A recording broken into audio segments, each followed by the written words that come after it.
Hi, I'm Jamie Benedict, and welcome back to the Digital Marketing Classroom. Today I want to take some time and look at a resource that might be useful to you as you move into a digital curriculum. Screen capture software will give you the ability to videotape your monitor during presentations of computer skills. This will be particularly handy if you teach computer classes or if you show your students computer skills when it comes to dealing with PowerPoint, Word, or Excel. Now, the program that I'm going to use to demonstrate for you today is a program called Snagit. This is just one of many programs that are available in the screen capture software.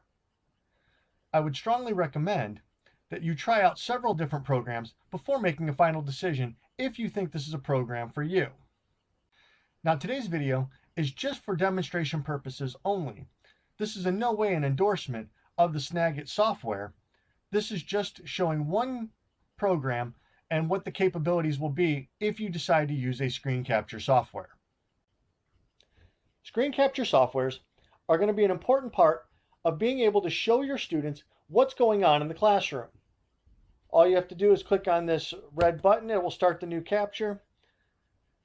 And you are able to create a screen basically any size that you want. If you want to create a capture that gets the entire screen, this one's actually pretty easy. They have a button for you to click full screen, and it is now going to capture everything that's on my monitor.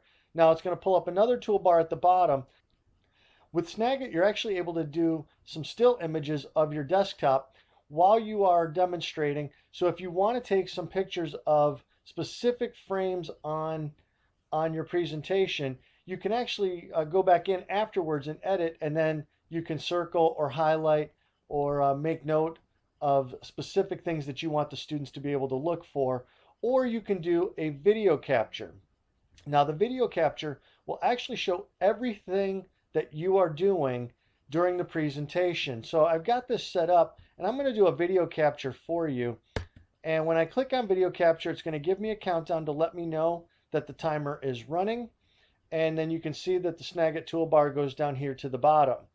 So I'm going to open up a Word file, and this is a file that we used in the classroom. A couple of students were working on a project, and I like to show the students a lot of the tools that are available when they're doing Word or Excel or PowerPoint.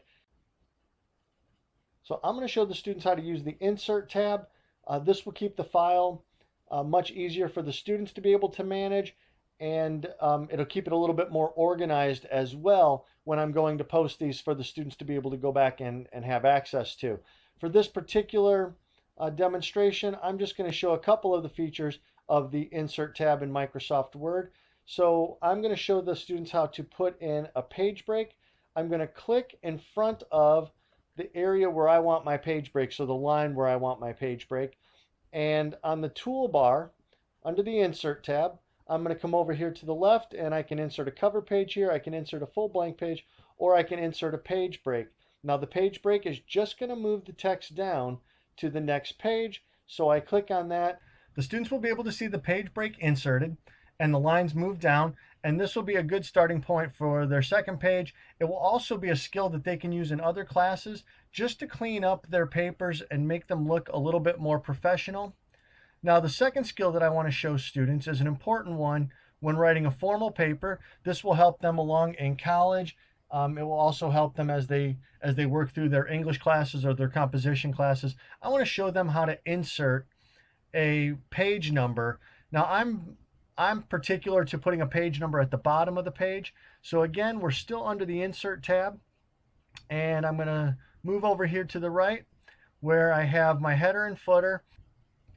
So when you click on the page number, you can see I'm going to put my page number here at the bottom, and you get a lot of options for your page number. I can have some that are very plain. I can have some that are a little bit more elaborate and very professional looking.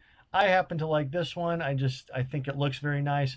And so I'm going to go ahead and click on this, and the students will then see as the page number is put in to the document. Now I'm going to click out of there, and I'm going to scroll down through here so that the students can see that this has now been added to every page of the document. And they only had to do this skill one time.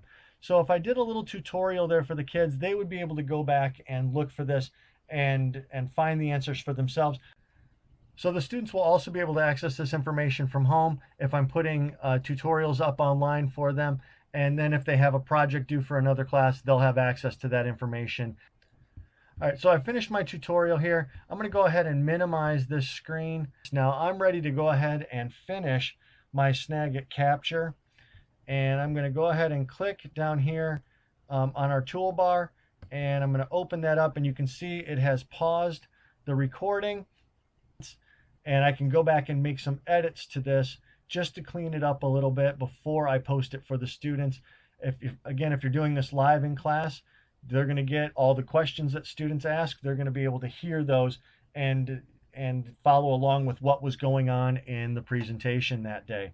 I could start the recording again if I want. If I just need to take a little break before I go back into it, I can start over here. I'm going to go ahead and finalize this one. So I'm going to click on Finish Recording, and you can see it's finalizing the video. And it's going to give me a preview screen that's going to allow me to just look and see if this is coming out the way that I hoped it would. Is this really what I want to have here? You know, and I'll have some editing availability as well with this, but I'm going to be able to just go back in and look and see, okay, is this really what I was looking for? If there was a part that I was a little bit worried about, you know, I can go back and play that part as well. And you can see there's the document that I opened, and you'll be able to see the mouse pointer moving along the screen here. Okay, so now it's going to allow me to trim my video, make some edits here, and be able to see, you know, what part do I want to cut out, so I can listen to this as I'm doing my demonstration.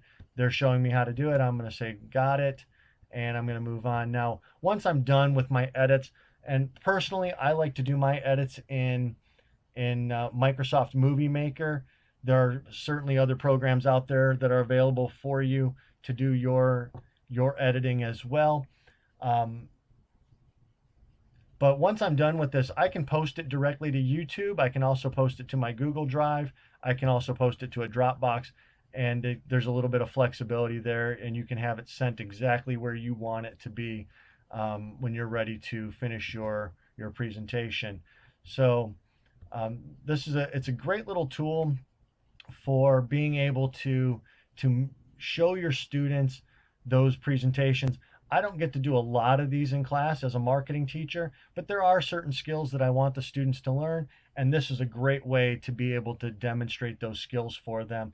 And when I only get one class to show off the skills, a lot of times the students will see it, but they won't remember it, you know, a week later or a month later when we're doing another project, or even in the second semester when we're doing another project. They're not going to be able to remember all of that. And so this way they'll have access to all of that information at any time. Now, as far as the planning goes, in many cases, preparing these ahead of time not only will be a lot easier for you, it will make life easier on your students as well. You know, the more prepared you are and the further ahead of your students you are, it's going to make your life a lot easier when you're getting ready to incorporate new technologies into the classroom. So I'm going to go ahead and stop our screen capture right here. I want to thank you for taking time to come into the Digital Marketing Classroom. Don't forget to follow on Facebook at www.facebook.com/digitalmarketingclassroom, and feel free to leave comments or questions there so we can keep the discussion going. You can also follow on Twitter at DIGMKTGCLASS, or on Instagram at Digital Marketing Class. And don't forget to subscribe to the YouTube channel so that you can keep up to date whenever a new video blog is posted. I'm Jamie Benedict, and we'll see you next time in the Digital Marketing Classroom.